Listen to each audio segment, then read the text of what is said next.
یہ پورے کا پورا ماحول مل کر داؤد علیہ السلام کی آواز میں آواز ملا کے اللہ کی تسبیح کرتا تھا. سبحان اللہ. ان دونوں مقامات سے یہ پتہ چلا کائنات کی کوئی چیز ایسی نہیں جو اپنی زبان سے اللہ کی تسبیح نہ کرتی.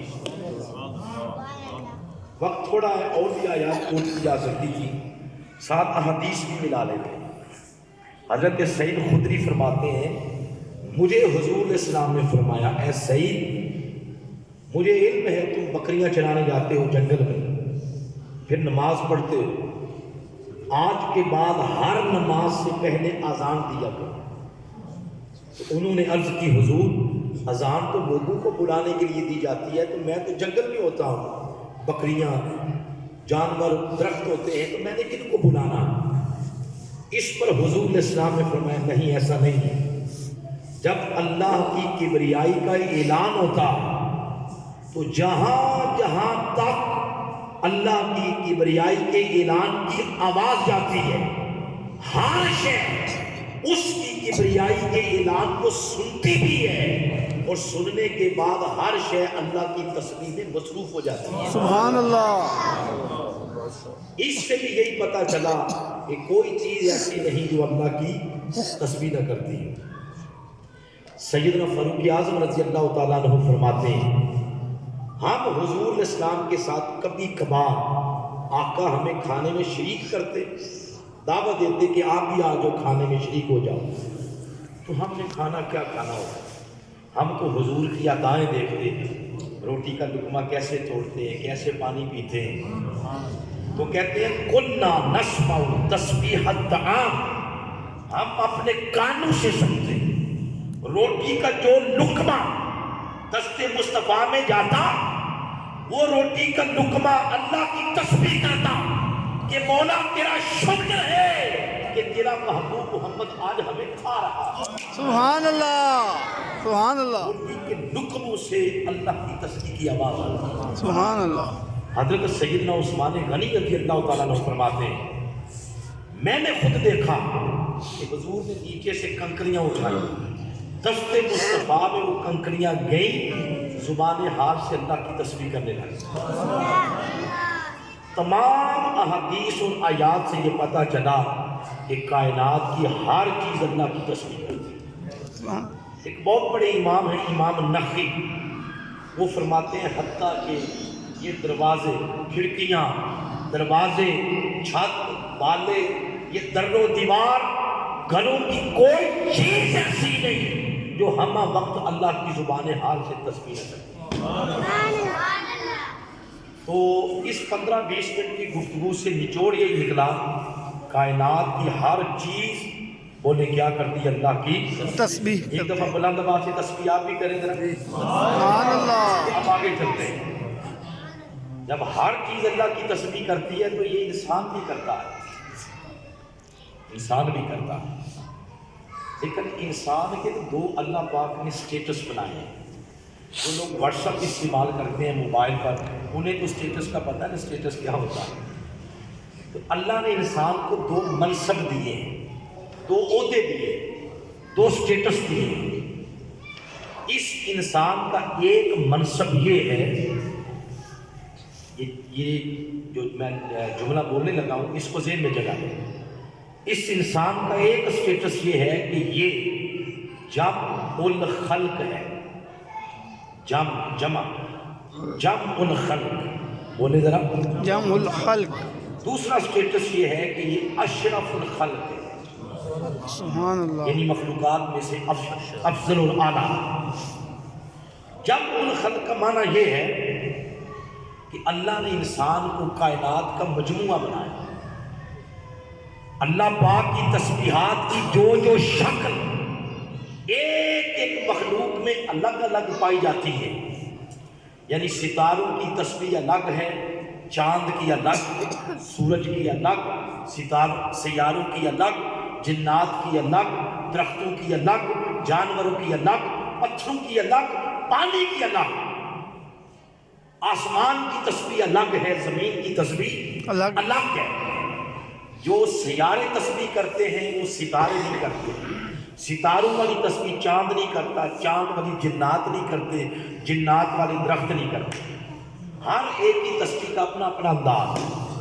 لیکن جب اللہ نے انسان کو بنایا تو اس نے ساری تسبیحات کے رنگ اٹھا کے حضرت انسان میں جمع کر دیا۔ سبحان اللہ، سبحان اللہ۔ یہ وہ تسبیح بھی کرے گا جو چاند کرتا ہے، وہ تسبیح بھی کرے گا جو سورج کرتا ہے، وہ بھی کرے گا جو جانور کرتے ہیں۔ یہ کائنات کا مجموعہ، اللہ کی تسبیحات کے سارے رنگ اگر کسی نے ایک وجود کے اندر جمع دیکھنے ہو تو اس وجود کا نام حضرت انسان ہے۔ اللہ، جمع الخلق ہے۔ اس پر اب میں یہ جو میرا موقف ہے، اس موقف کی تائید میں ایک آیت کوٹ کر دیتا ہوں تو پتہ چل جائے گا، بات ثابت ہو جائے گی کہ ساری مخلوقات کی تسبیحات کے رنگ انسان میں اللہ نے جمع کر دیے ہیں۔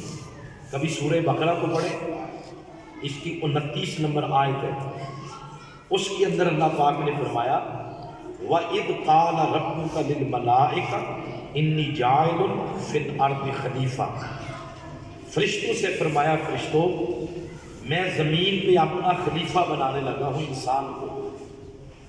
تو فرشتوں نے جو ہی سنا انہوں نے اللہ کے خلیفہ کا ایک عیب بیان کیا۔ کیا عیب، نقص، کمی؟ کہتے ہیں ہماری طرح اس کو تو خلیفہ بنا رہا ہے، مَن یفسد فیہا ویسفک الدماء، جس کا کام ہی فساد انگیزی اور سر کھولنا اور خون بہائے گا۔ یہ عیب بیان کیا نا، عیب، تو یہ بات کی۔ اپنی انہوں نے کیا کی؟ اپنی خوبی بیان کر دی، اپنی خوبی بیان کی، انسان کا عیب بیان کیا۔ اپنی خوبی بیان کرتے ہوئے کہتے ہیں باری تعالیٰ ویسے ہمارے بارے میں کیا خیال ہے؟ ہمیں دیکھ، نہ نسبح، ہم تیری تسبیح کرتے ہیں۔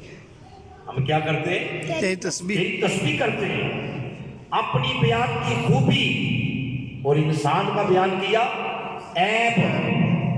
آپ اللہ پاک نے انہیں سمجھاتے ہوئے صرف اتنی بات کی، فرمایا ہاں ہاں انی اعلم ما لا تعلمون، اور بھی بڑی باتیں جو میں جانتا ہوں تم نہیں جانتے۔ سبحان اللہ۔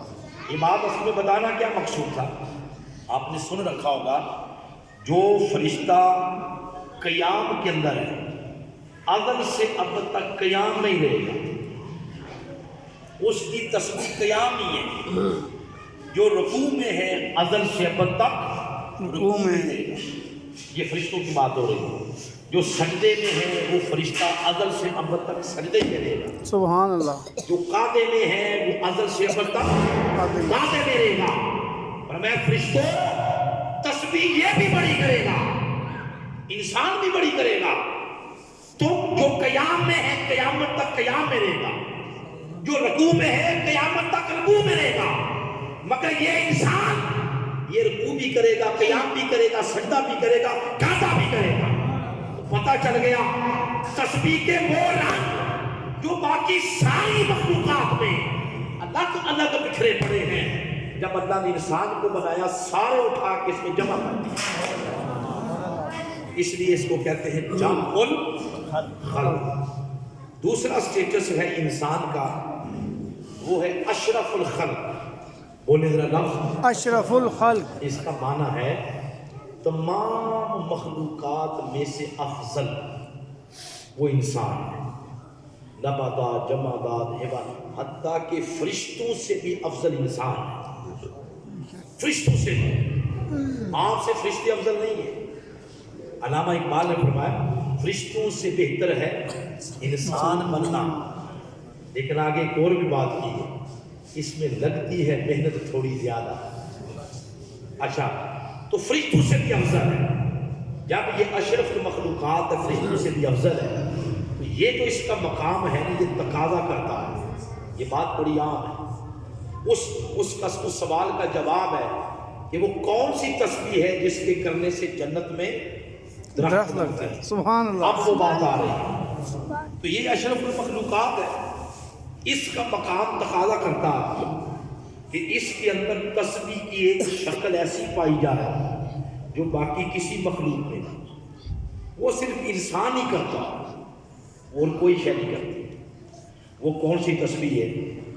اس کے لیے کبھی آپ پڑھیں سورہ طٰہٰ، یہ 20 نمبر سورہ ہے، اس کی ابتدا میں موسیٰ علیہ السلام کا ذکر ہوا ہے۔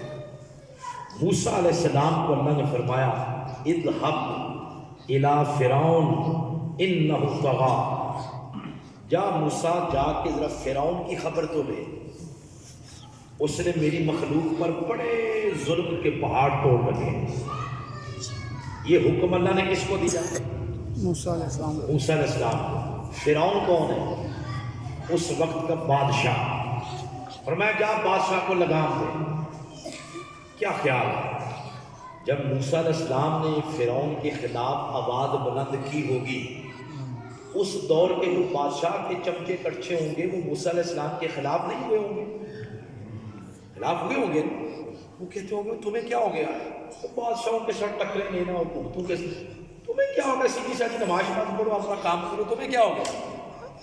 تو کیا خیال ہے لوگوں کی باتیں سن کے موسیٰ علیہ السلام نے یہ اللہ کا حکم چھوڑ دیا ہوگا؟ نہیں۔ جن کی ڈیوٹیاں ادھر سے لگتی ہیں نا، وہ عوام کی بولی کی طرف نہیں دیکھتے کہ عوام کیا کہتی ہے۔ عوام تو ویسے ہی وڈیروں کے شکنجے میں جکڑی ہوتی ہے، جدھر کسی محلے کا وڈیرا لگائے گا انہیں ادھر ہو جانا۔ وہ عوام کی باتوں کی طرف نہیں تکتے، ان کا دھیان، ان کی توجہ، ان کا خیال سارا کا سارا اللہ کی طرف ہوتا ہے کہ میرا اللہ کیا کہہ رہا ہے۔ وہ مخالف سمت تیر کے اپنا راستہ خود بناتے ہیں، وہ عوام کے بہاؤ میں بہتے نہیں۔ ان کی توجہ ساری اپنے مالک کی طرف ہوتی ہے کہ میرے مالک نے مجھے ڈیوٹی کیا لگائی ہے۔ سبحان اللہ۔ تو موسیٰ علیہ السلام کو فرمایا جا فرعون کی خبر دے۔ تو موسیٰ علیہ السلام نے آگے سے پتہ کیا فرمایا؟ عرض کیا باری تعالیٰ تیرا حکم مانوں گا میں، میری مجال نہیں کہ میں نہ کر دوں، مگر میری کچھ پہلے دعائیں ہیں، پہلے وہ پوری کر، اللہ پھر اکبر۔ جاؤں گا، سبحان اللہ۔ پہلے میری دعائیں پوری کر۔ فرمایا اللہ پاک نے موسیٰ تیری کون سی دعائیں ہیں جو ابھی تک قبول نہیں ہوئی؟ عرض کیا باری تعالیٰ پہلی دعا یہ ہے قال رب اشرح لی صدری، اللہ۔ مجھے شرح صدر عطا فرما، اندر کے معاملات میں وہ عطا فرما۔ فرمایا قبول ہو گئی۔ دوسری دعا کیا؟ عرض کیا ویسر لی امری، میرا کار رسالت یہ ٹف ہے، مشکل ہے، اس میں آسانی پیدا کر۔ فرمایا یہ بھی تیری دعا قبول ہوگی۔ تیسری کیا؟ عرض کیا واحلل عقدۃ من لسانی، وہ اللہ۔ جو بچپنے میں آگ کا انگارہ اٹھا کے زبان پہ رکھا تھا تو زبان تھتھیانے لگ گئی، عرض کیا مولا یہ لکنت میری دور کر دے۔ اللہ اکبر۔ میں ٹھیک ہے تیری یہ دعا بھی قبول ہو گئی، بس؟ عرض کیا نہیں مولا یفقہ قولی، اب مجھے قوت بیان بھی دینا، اللہ میں بات کروں، میری بات کا لفظ لفظ سننے والوں کے دلوں میں تیر کی طرف اترتا چلا جائے۔ سبحان اللہ۔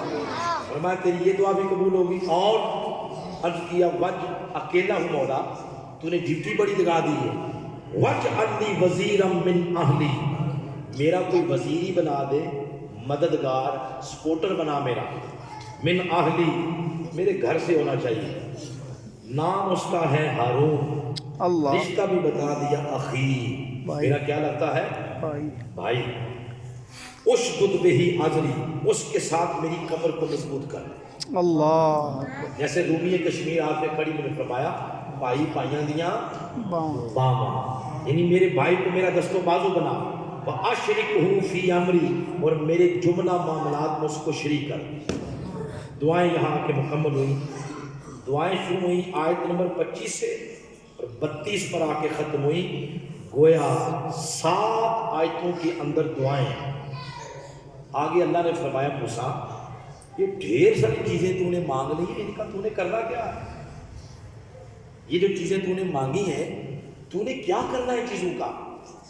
آگے عرض کیا باری تعالیٰ کرنا کیا ہے کہ نسبحک کثیرا، نسبحا سبحا سے نسبحک کثیرا، یہ ساری چیزیں تو مجھے دے گا، پھر میں اور ہارون دونوں مل کر تیری تسبیح کا حق ادا کر دیں۔ سبحان اللہ۔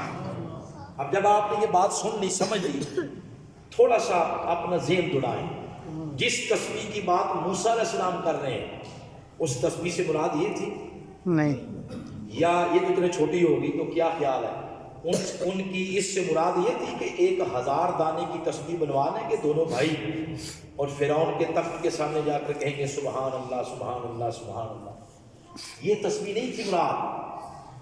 اب وہ کون سی تسبیح ہے؟ ان ساری آیتوں کو آپس میں ملائیں فن تفسیر کے اصول کے مطابق، اس کا نام ہے ربط بین الآیتین۔ معنی یہ ہوگا، پہلے ذکر ہوا ایک ظالم بادشاہ کا، پھر موسیٰ کی دعائیں، پھر تسبیح، سب کو ملائیں تو معنی یہ ہوگا کہ موسیٰ جس تسبیح کی بات کر رہے ہیں وہ یہ ہے کہ مولا یہ ساری چیزیں تو مجھے دے، پھر میں اور ہارون دونوں مل کر وقت کے ظالم کے ظلم کے خلاف حق کی آواز بلند کریں گے۔ وہ جو حق کی آواز ظالم کے ظلم کے سامنے بلند کریں گے، قرآن کہتا ہے یہ وہ اصل تسبیح ہے جس کی برکت سے جنت میں درخت لگتے ہیں۔ سبحان اللہ، اللہ اکبر، یا رسول اللہ، یا علی، زندہ باد۔ پتہ کیا چلا؟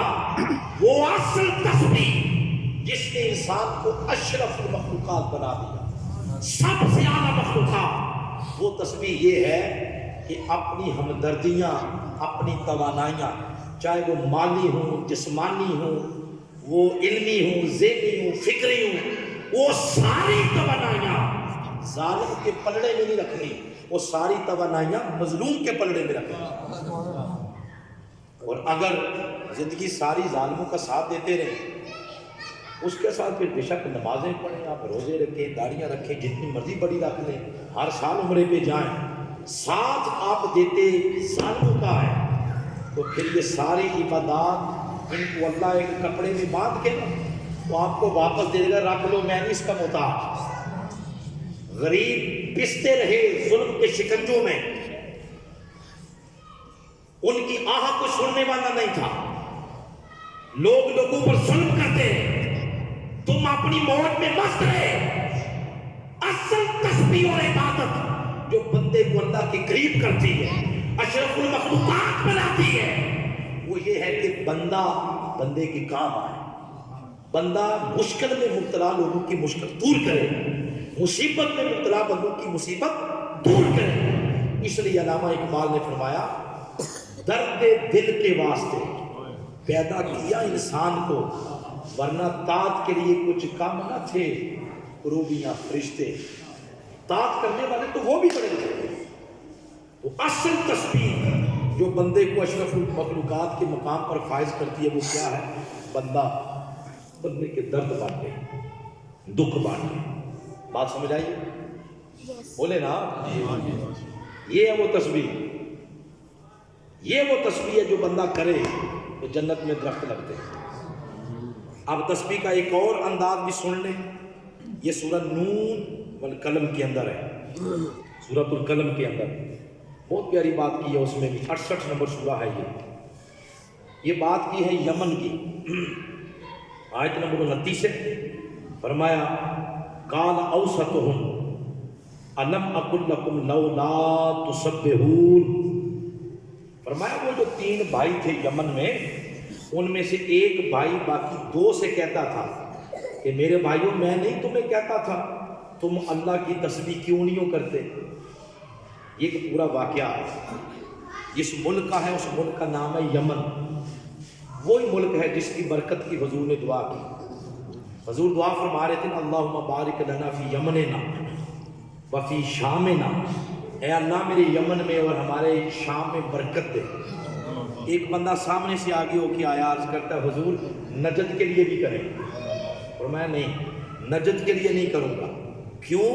فرمایا وہاں سے شیطان کے سینگ جنم لیں گے۔ یہ بخاری اور مسلم کی حدیث ہے۔ نجد کو آج دور جدید میں کہتے ہیں ریاض شہر، کیا کہتے ہیں؟ ریاض شہر۔ ریاض شہر۔ جو بات میں کہنا چاہتا تھا میں نے کہہ دی، آگے بڑھتے ہوئے یہ اس ملک کی بات ہے کہ وہاں ایک بندہ تھا بہت دولت مند، اللہ پاک نے بڑی دولت دے رکھی تھی، اور جتنی دولت دے رکھی تھی اللہ نے اتنا ہی سخی دل دے رکھا تھا، کوئی غریب اس کے دروازے سے خالی نہیں جاتا تھا۔ اتفاق ایسا ہوا، باپ وہ بندہ دنیا سے چلا گیا، 3 بیٹے تھے، ساری جائیداد وراثت کے رستے میں بچوں کے حصے آ گئے۔ تو جب فصلیں پک گئیں تو ایک رات ان تینوں بھائیوں نے آپس میں میٹنگ کی، ایک اقسموا، آپس میں میٹنگ کی، لا یصرمنها مصبحین، اللہ، کہ بھائیوں فصلیں پک گئی ہیں تو صبح فصلوں کی کٹائی شروع نہ کریں۔ ایک بھائی فٹ بولا کہ کٹائی کو شروع کر لیتے ہیں، لیکن کیا خوب ہوگا، اس دفعہ روکنے ٹوکنے والا بھی کوئی نہیں ہے، ابا جان بھی کوئی نہیں، کیا خیال ہے وہ پھل فصلیں جو ہمارے ابا جی غریبوں میں ایسے ہی تقسیم کرتے تھے وہ بھی اس دفعہ گھر میں نہ لے آئے؟ تو دوسرے نے کہا خیال تو بہت اچھا۔ اب تیسرا روکنا چاہتا تھا لیکن وہ 2 شور مچا دیا انہوں نے، وہ چپ کر گیا کہ یہ 2 ایک سائڈ پر، میں اکیلا ہوں، اسی کو جمہوریت کہتے ہیں نا جی۔ تو وہ بولا اس لیے نہ پھر آگے کہ ایسا نہ ہو کہ بعد میں احتجاج ہی نہ شروع ہو جائے کہ جمہور کو عزت دو، وہ کام خراب ہو جائے گا، وہ چپ کر گئے۔ اب انہوں نے کہا کہ اگر ایسا کرنا تو رات کے 3 پہر سو لیتے ہیں، آخری پہر اٹھیں گے، جا کے چپ چپیتے ہر شے کاٹ کے گھر لے آئیں، کسی کو پتہ ہی کوئی نہ چلے کہ فصلیں کون کاٹ کے دے گے۔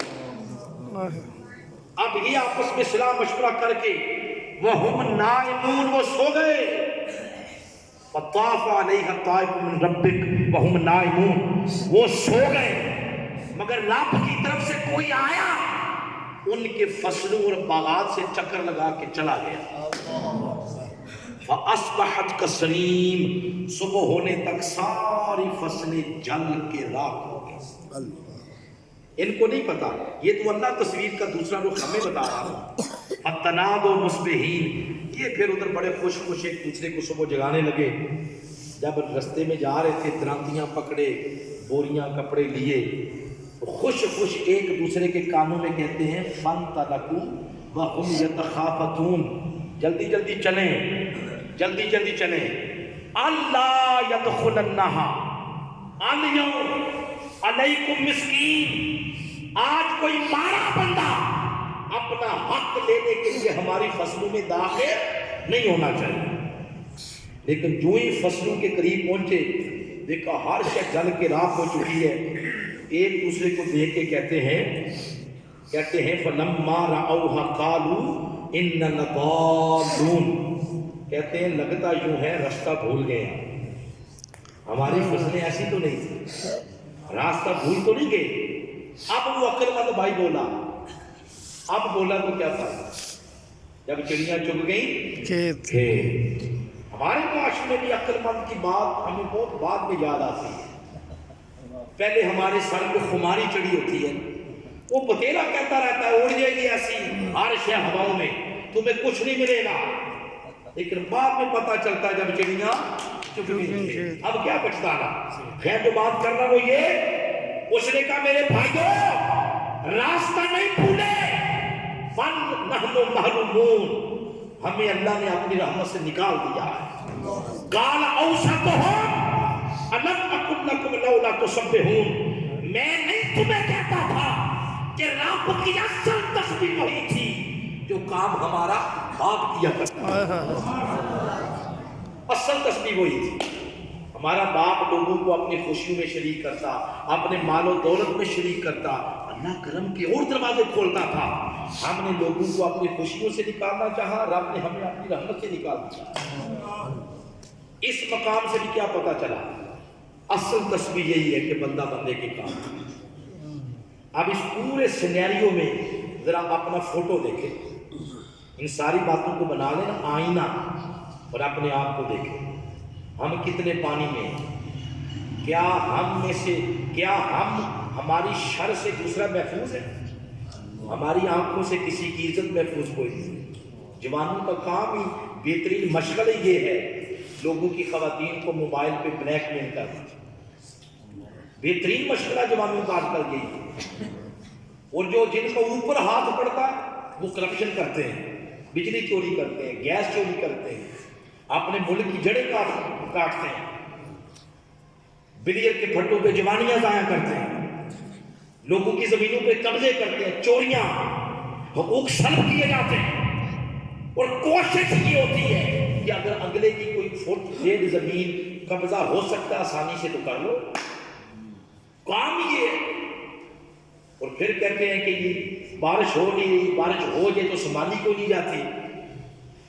یہ ساری طرح طرح کے کبھی کبھی عذاب کے جھٹکے لگتے ہیں، یہ در حقیقت ہمارے کرتوتوں کا رزلٹ ہے، ہمارے اعمال کا رزلٹ ہے۔ بندہ بندے کی شان سے محفوظ نہیں ہے۔ نماز، روزہ، حج، زکات، یہ ساری چیزیں حقوق اللہ، اور حقوق اللہ قبولیت کے درجے پر تب فائز ہوتے ہیں جب بندے کی شر سے بندہ محفوظ ہو جائے، تب اللہ ان کو بھی قبول کرتا ہے۔ تو وہ اصل عبادت جو محض ہے وہ یہ ہے کہ دکھی انسانیت کے دکھ دور کیے جائیں۔ کیا کیے جائیں بولے؟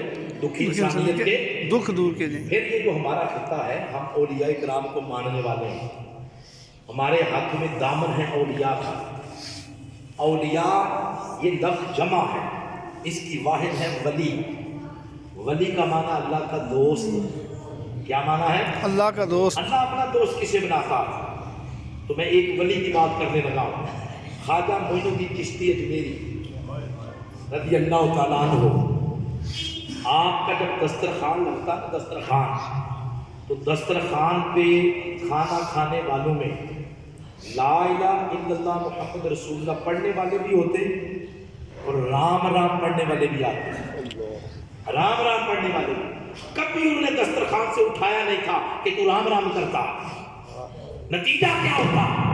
وہ رام رام کرنے والا خواجہ کے دسترخوان کے ٹکڑے کھا کے جب جاتا تو لا الہ الا اللہ کے نعرے لگاتا ہوا جاتا۔ سبحان اللہ۔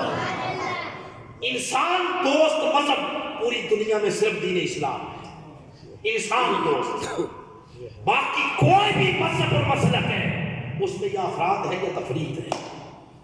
جو دین انسان دوستی کا اول تاخیر میسج دیتا اس دین کا نام دین اسلام ہے، اور ہم اس دین کے ترجمان ہیں۔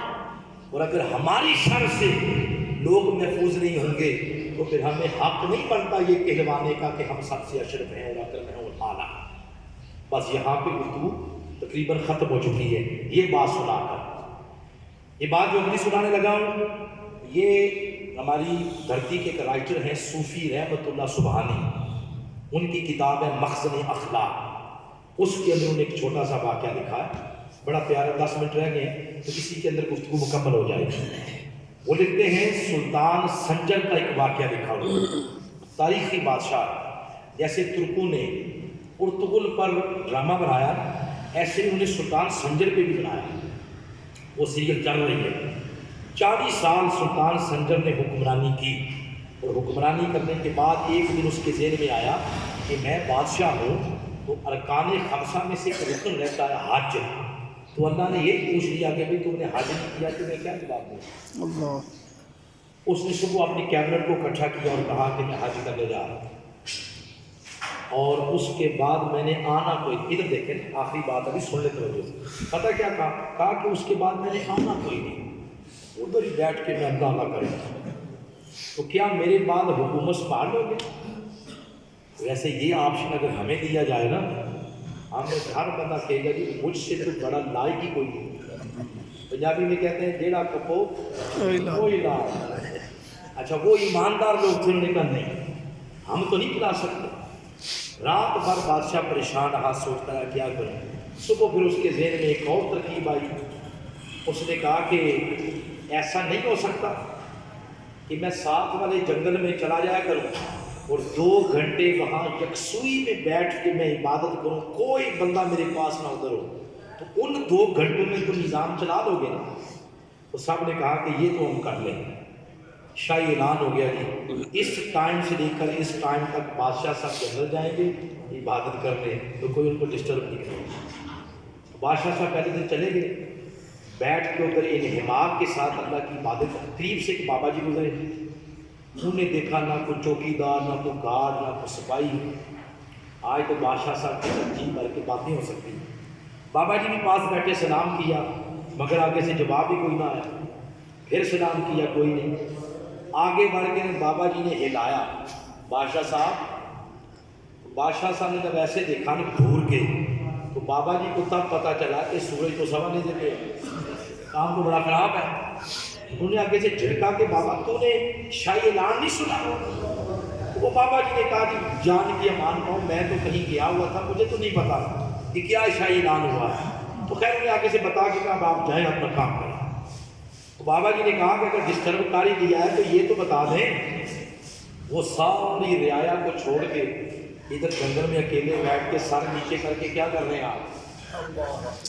بادشاہ صاحب نے کہا کہ میں اللہ کی تسبیح کر رہا ہوں، سبحان اللہ سبحان اللہ۔ اس بابا جی نے کہا کہ یہ تسبیح تو وہ چڑیا بھی کر رہی ہے جو درخت پہ بیٹھی ہے، آپ نے اور چڑیا میں کیا فرق ہوا؟ بس یہ جملہ بادشاہ کے دل میں اتر گیا۔ اس نے کیا لگتا ہے بابا تو صاحب نظر بتا میری کرنے والی تسبیح کون سی ہے؟ بابا نے کہا کہ یہ تسبیحاں پکڑ لینا یہ بادشاہوں کا کام نہیں ہے۔ تسبیحاں پکڑ لینا بادشاہوں کا کام نہیں ہے۔ اس نے کہا میرا کام کیا؟ کہا 3 کام کر۔ جس طرح اپنی اولاد سے پیار کرتا ہے اسی طرح پیار رعایا سے بھی کر۔ نمبر 1 علاج معالجے کی سہولیات جس طرح تگڑے بندوں کو ملتی ہیں اسی طرح ماڑوں کو بھی دے۔ نمبر 3 جس طرح تیری سلطنت میں عدل اور انصاف ایک مضبوط اور تگڑے بندے کو ملتا اسی طرح عدل اور انصاف غریب بندے کو بھی ملے۔ 3 کام تو کر، تیرے نام اعمال میں لکھا جائے گا کہ ساری زندگی اللہ کی تسبیح کرتا رہا۔ سبحان اللہ۔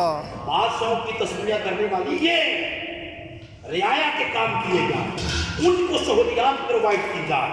قیامت کے دن بڑے بڑے حاجی نمازی غازی پیچھے رہ جائیں گے اور مخلوق کے دکھ دور کرنے والے سب سے آگے نکل جائیں گے۔ یہ وہ اصل تسبیح سبحا للہ ما فی السماوات والارض۔ ہر شے اللہ کی تسبیح کرتی ہے لیکن انسان نہیں کرتا، لیکن انسان کی تسبیح کا انداز کچھ اور۔ وَهُوَ الْعَزِيزُ الْحَكِيمُ، وہ غالب ہے اور حکمت والا۔ یہ آیت کریمہ مکمل ہوئی۔ انشاءاللہ 4-5 منٹ رہ گئے ہمارے، اس سے پہلے ختم کر لیتے ہیں۔ انشاءاللہ زندگی رہی اگلی دفعہ اس سورہ مبارکہ